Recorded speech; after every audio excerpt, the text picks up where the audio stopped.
Welcome back to Think Sip Right, and for this episode I'm going to talk about one of my favorite holidays, Halloween. This has always been a big deal with me and my family and friends, and we've always done a big celebration, so I figured I'd get into a little bit of the history of Halloween, where it comes from, and what they do all around the world. Halloween in North America is celebrated on October 31st. The night before is often known as Mischief Night, but did you know that Mischief Night was actually incorporated from parts of Halloween itself? Not only does the United States celebrate Halloween, but Canada, Puerto Rico, United Kingdom, even parts of Saudi Arabia, Australia, New Zealand, but it originates from Ireland. It actually predates well before that to ancient Celtic times, and it's the feast of it's spelt Samhain, but it's actually pronounced Samhain. And the festival of Samhain marks the end of the harvest season in Gaelic culture. Samhain was a time used by the ancient pagans to gather harvests and crops to prepare for winter. The festival would frequently include bonfires. The theory was that the bonfires would attract insects to the area, and bats would come in. So that's why bats are actually considered one of the first creatures involved with Halloween. During this time, masks and costumes were also worn to mimic the evil spirits in order to appease them so that they wouldn't damage what they had and they could make it through to the next harvest season. And when you're a kid and you're going around trick-or-treating, in America anyway, when you go to people's houses, you say trick or treat.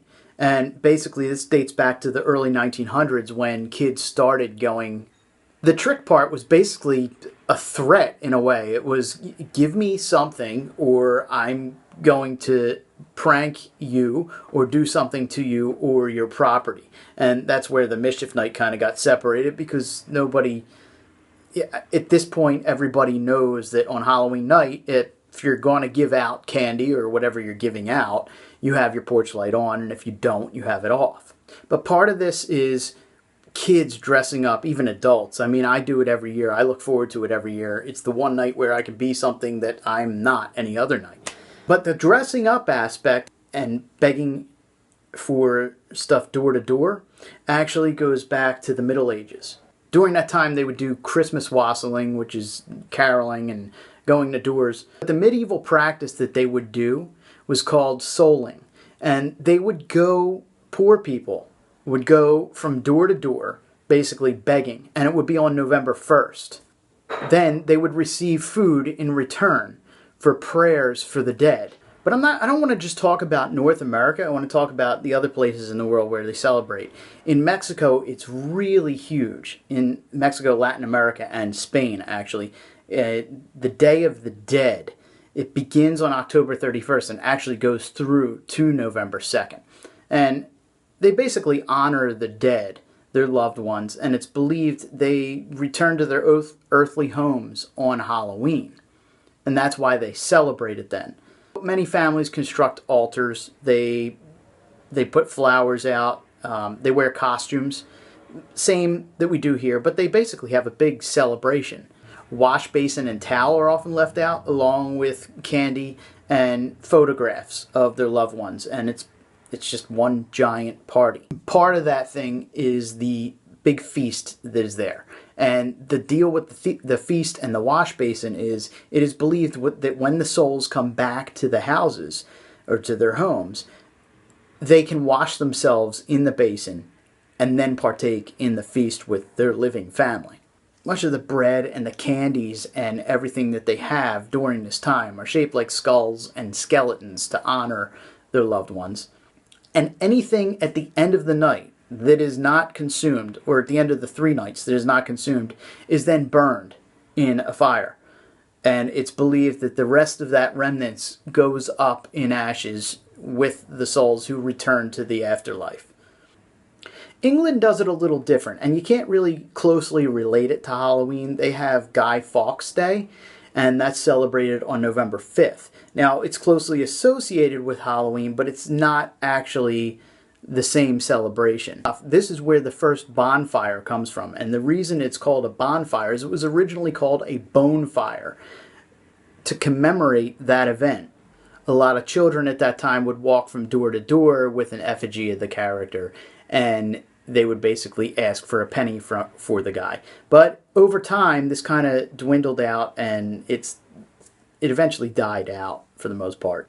Halloween in Ireland is very similar to the United States, and that's basically because the United States picked it up from them.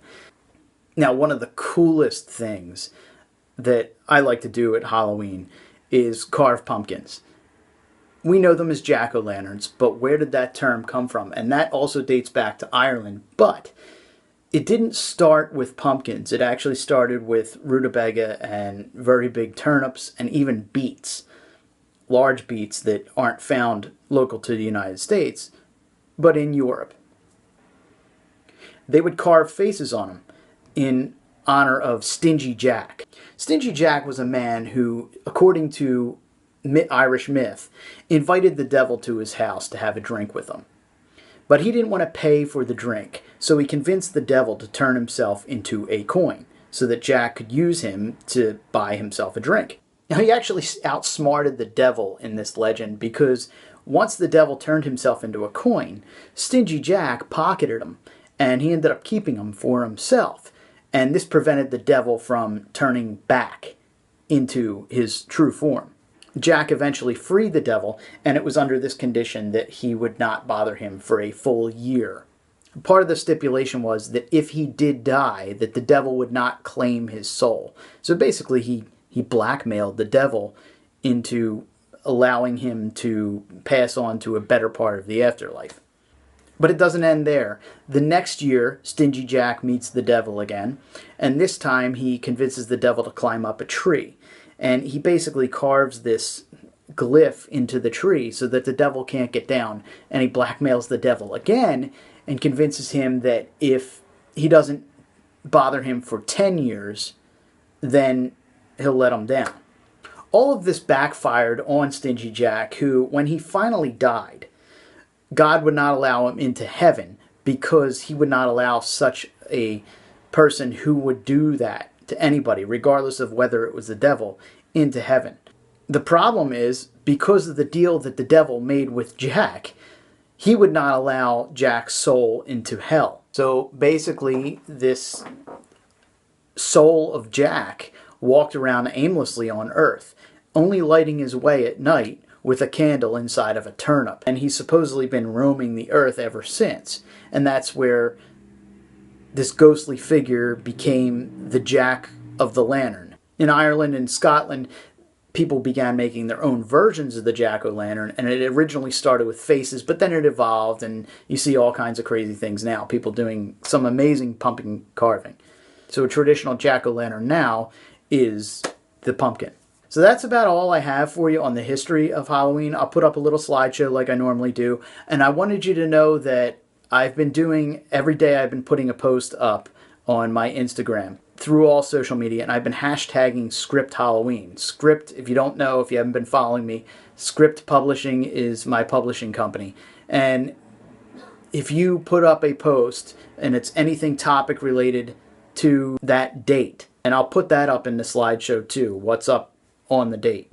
But if you put anything up and you hashtag Script Halloween and you tag me, you are put in the running for winning a free copy of one of my books. So, do that, spread the word.